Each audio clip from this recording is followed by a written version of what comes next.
What, the Epstein Files? I don't know what everybody's so excited about. It's there's nothing there, right? It's completely meaningless. It's boring. It's just something that conspiracy theorists are interested in, not serious people who have a real grasp on how the world actually works. It's a nothing burger, right? It's pure anti-Semitism. That's all it really is. Well, those new Epstein files were released and have sparked a lot of misinformation and nonsense online. So, another massive, total nothing burger. So don't you think it's interesting that there's a kind of a class of people, class of pundits, journalists, people commenting even online, who are coalescing around this kind of narrative of groupthink that there's nothing of any value or real interest in the Epstein files, that it's all kind of just conspiracy theory, that it's people are getting kind of carried away in a moral panic, and how fascinating it is, according to these people, that there are these people who are less sophisticated and intelligent than themselves, and who get caught up in this nonsense because really sophisticated people with a real grasp of how the world really works, they know this is all just this nonsense and exaggeration and stuff. It's really interesting. I think it's another example of how a particular class of people, kind of the university educated professional class, and involved in media or law, or kind of that sort of class, who like to think of themselves as very, very plugged in and very elite and sophisticated in their thinking, have been trained to equate not thinking too deeply about things with being exceptionally sophisticated. How they've been trained to equate incredulity itself with intellectual sophistication and status. That it's sort of a mindset of people like us know that this stuff is ridiculous. People like us don't bother with this. People like us dismiss this kind of stuff out of hand because we know that it's ridiculous, and that only people who are conspiracy theorists and sort of naive and easily excited about nothing, who believe anything that they're told, those people are the kind of people who look at this and take it seriously. It's a very interesting phenomenon, and you're seeing it a lot from mainstream conservatives, right? Not exclusively. It's kind of this interesting similarity between mainstream conservatives, people who identify themselves, their identity is wrapped up in being a conservative, but also sort of lefties who think of themselves as kind of libertarian lefties. They're the people who still kind of self-identify as left, but who have found themselves in alignment with a lot of conservatives on some issues over the last few years. If they're issues on sort of free speech and personal autonomy and government overreach, they kind of come together on some of those issues.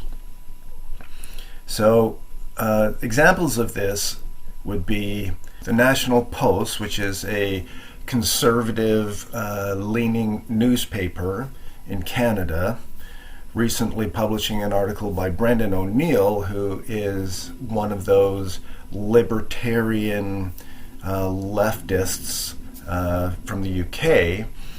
And he has written this opinion piece that says the Epstein files unite the lunatic right and the woke left. The documents are a dud, but fueling anti-Jewish conspiracy theories.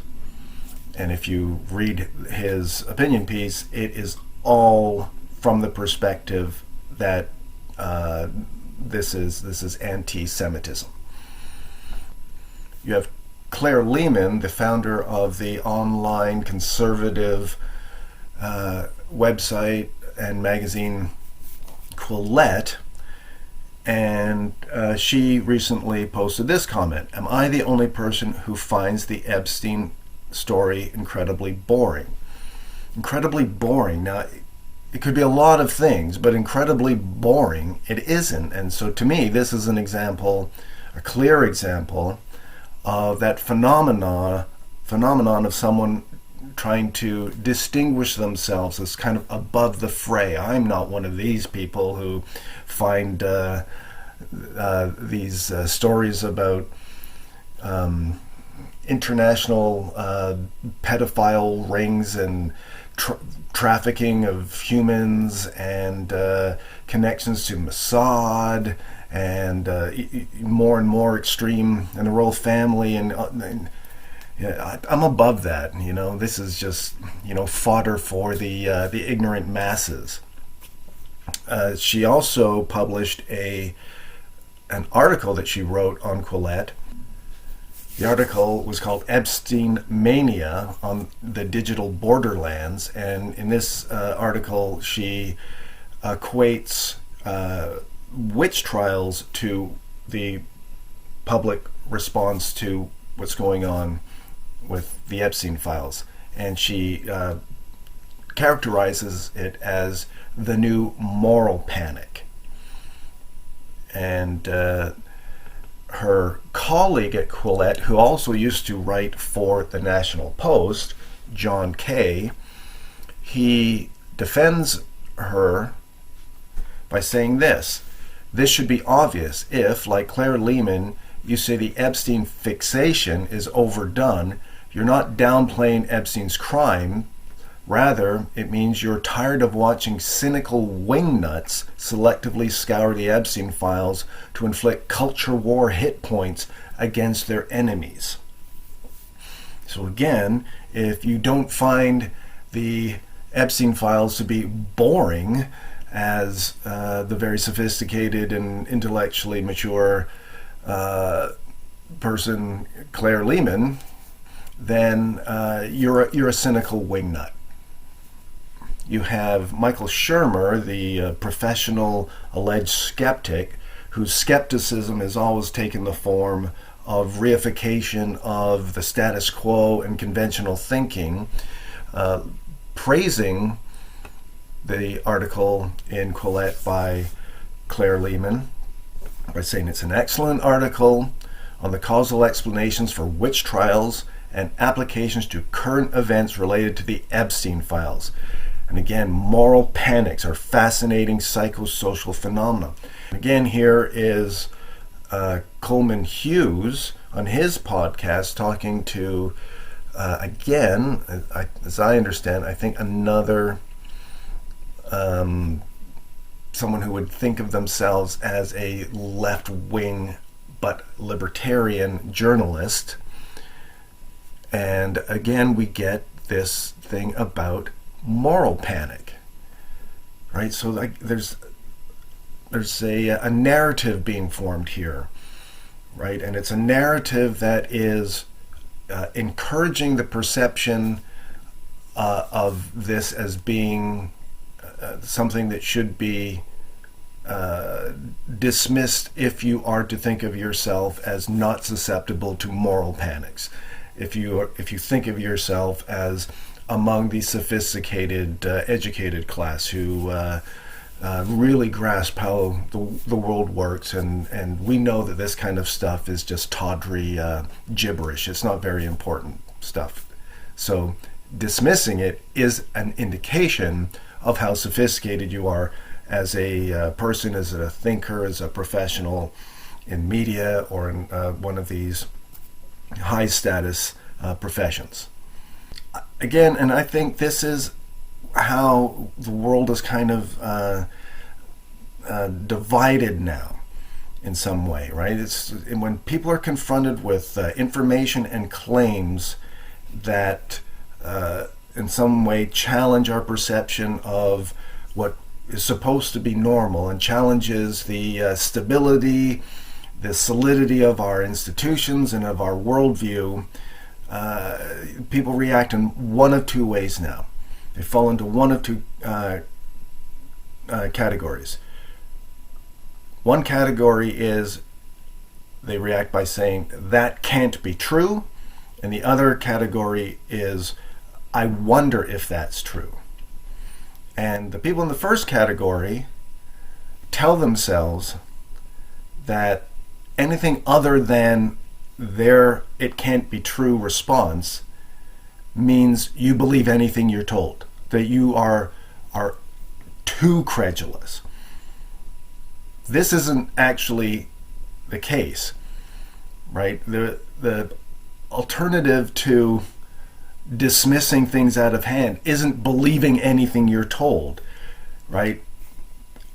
Being someone who wonders, could this be true, doesn't mean, it's not the same thing as I believe it's true.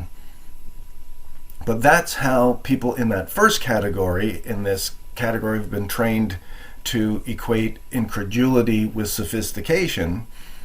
That's how they justify their position, by characterizing people who don't do what they do as being overly naive and easily persuaded and easily manipulated and overly credulous towards things, believing anything, any crazy story that they're told. Right? So it's kind of ironic in this sense that the people who have received the most education, who have the highest status jobs, who make lots of money, who have access to media, the people who think of themselves as the kind of cream of the crop in society, they're the people who are the smartest and the most informed and the most educated, have been trained not to think too deeply about things. It's a weird contradiction, but you got to think, in some sense it's brilliant. If you were kind of the ruling class, would it not be in your best interest to have the people with the most economic and political clout in society to equate just sort of credulity towards the status quo and dismissal of anything that threatens this veneer of everything's fine, everything can be trusted, the people in charge are basically good people and benevolent and have everyone's interests in mind. If the people with the most political and economic clout in society have been trained not to question that and to view questioning that as an indication of low status, that's what you would want if you were part of the ruling class, isn't it? I think they've achieved that. This is going to get ugly. Never okay.